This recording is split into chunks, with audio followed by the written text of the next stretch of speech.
Mr. President, you have repeatedly touched on this topic, saying that Azerbaijan was blamed for producing hydrocarbon resources, and you touched on this topic today as well. Today I want to remind you of 30 years ago. The contract of the century was signed on September 20, 1994, and I interviewed you about 10 minutes after that contract was signed. When you spoke about that contract, you stated that the results of the contract would benefit the future of the Azerbaijani people. It is very interesting to me. We talked about this in our interviews and conversations with the great leader. You participated in negotiating almost all the conditions related to the contract. You were leading the preparation process. The late Koçbakt Yusufzadeh spoke extensively about this. I am very interested to find out about the states that are now complaining about Azerbaijan.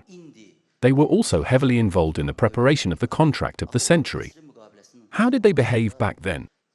Were they saying, no, this is not necessary, let's not sign the contract, no, let's keep this, let's consider this environmental issue or something else? Or they were actually working? Because I know that it was not so easy to get into that contract. They were chosen after rigorous competition. I remember Amoco, I remember Pennzoil, BP.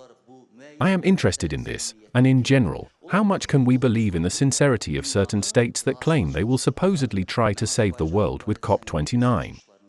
I am as sure of Azerbaijan's sincerity about this as I am of your statements. But how can we believe that 30 years from now they will not object to green energy to Azerbaijan?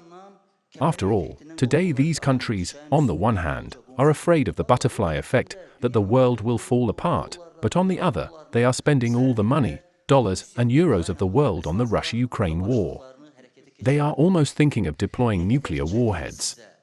How difficult is it for you to do business with such dishonest partners, and what do you expect from COP29? Will they really own their words? Thank you. You know this very well. We have had many conversations with you. Unfortunately, we are somehow used to such an insincere attitude. Sometimes, when we don't see double standards, we ask ourselves, what's going on? We are so used to it, that it has become a new normal to call white black and black white. Here, the only way to go about this is to ignore it, not to pay attention, not to deviate from one's path, and to take all necessary steps for the country and the people in a timely manner. Just as in 1994, as you mention it, a historic decision was made by the great leader. It was a historic decision, and at that time I also remember there were many considerations. There were many opinions regarding this contract. There were those who did not accept it. You also remember it very well, and covered those developments. A coup d'état was attempted less than 2 weeks after that contract was signed, and one of the reasons for that was the contract itself. This was the basis of subsequent geopolitical developments. This contract was one that could bring real independence to Azerbaijan, and we knew it at the time. Our friends knew it, and those who did not like us knew it too. It was a breathing tube for us, an oxygen tube. I remember my father always asking me after that contract was signed, when are we going to reap the fruits of it? We were do our best. That is our entire team. The late Koçbakt Yusufzadeh, the late Ilham Aliyev, Vala Alazgarov, may Allah grant him good health, and others, including myself. We did our best to produce the first oil in the shortest possible time. If you look at the history of oil contracts of the world, you will see that it was not possible to produce oil from such a huge oil field in just 3 years, in such a short period of time. The 1994 contract was signed in September. I think it was ratified by the parliament after 3 to 4 months. It came into force as a law, and in November 1997, the first oil was produced from the Chirag 1 platform. After that, the Baku Supsa pipeline was built 2 years later. Then the great leader laid the foundation of Baku-Tbilisi-Ceyhan with his own hands.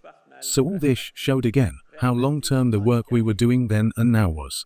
If this agreement had not been signed then, or if the agreement on Shah Deniz had not been signed 2 years later, imagine the difficulties both we and the countries benefiting from our gas and using it for their energy security today could be facing. So this was a manifestation of global thinking and wisdom. As for complaints, you know, at that time, they had other complaints about us. You probably remember that too. They were saying that there was no oil in Azerbaijan, that oil pipelines should not be built, that Azerbaijan was bluffing, it does not have oil, and that it is spreading false information. Production from Azeri Chirag continues to this day.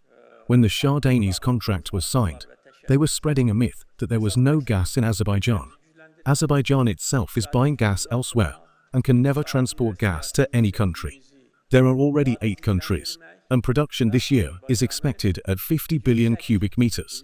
Some of it will be re-injected into the reservoir to further increase oil production.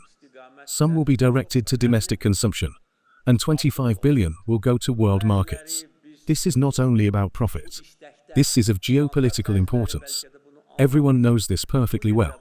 That is those closely familiar with this field. Today, the gas factor is the #1 factor of energy security. I do not rule out that. You may be right, the day may come when they will criticize us for green energy. Because there are many things that are now coming to light about green energy that are making people and decision makers think again. How will those materials be disposed? What will be the fate of batteries and accumulators? That is, a ticking bomb has already been placed underneath it, so that it can explode on someone's head when it is necessary. But let me say again that all the steps and initiatives we take have the main goal to strengthen our country, increase our economic strength, further strengthen our economic and political independence, and enable Azerbaijan to access the top league. COP29 will be a very important step in this direction. Some people may not have understood this when we had this desire. Even today, there are some who frown on this, wondering why it is necessary. Let's live comfortably. It will be yet another again. There will be more visitors. We are already seeing the results. The geopolitical importance of Azerbaijan has significantly increased. Bilateral relations with the countries we are in contact with at the international level are developing in a completely different way. In addition to traditional topics, this topic and other related topics are also included. As I have already mentioned, there are more than 50 small developing island states. We are establishing a special fund for them, and we will invest significantly in that fund. We will help them. Of course, they will become our natural allies, and I am not listing other countries. By taking these steps, we are strengthening our country to a great extent, and our COP representatives and teams are here today. They are also working very hard. I said to them that you should work hard abroad, in foreign countries.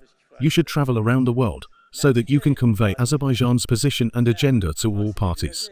From an organizational point of view, I honestly do not see any difficulties, because we have extensive experience. It is difficult to say from the beginning what the ultimate result will be. Moreover, it no longer depends on us. We will do our best, build bridges, strengthen contacts between the global south and the global north. But of course, the main say in this climate issue does not belong to countries the size of Azerbaijan. They are big countries we are now making efforts to bring together. O büyük ülkelerdi ki onları da bir araya getirmek için biz indi şeyler gösteririk.